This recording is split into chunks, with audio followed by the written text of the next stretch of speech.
Hey guys, here's an example of when you might use masks to try and diagnose a problem.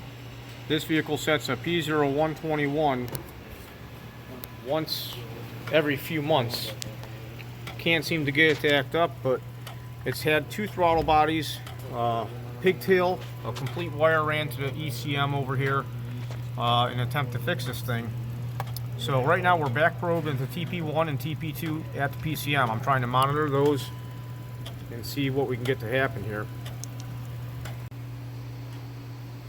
So here we have this set up just to give you an idea of what would happen if this went out of bounds for our signal there.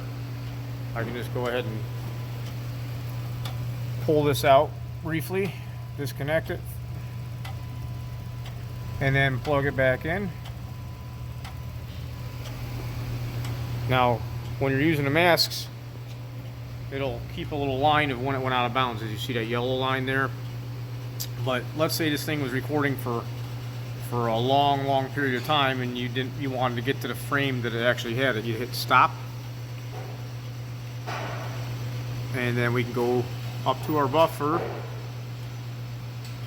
and we can hit show mask failures on channel A. Usually this will not, if you're not using masks, this will be blacked out.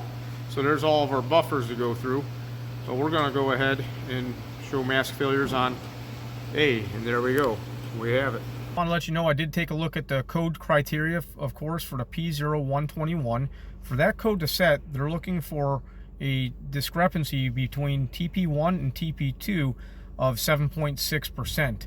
Now, I'm assuming they're talking about total throttle position of 7.6%, already talking about a voltage difference based on 5 volts being the maximum voltage of 7.6%, which is, we're looking for over 350 millivolts difference, and also a time of 0.3 of a second, which is 300 milliseconds.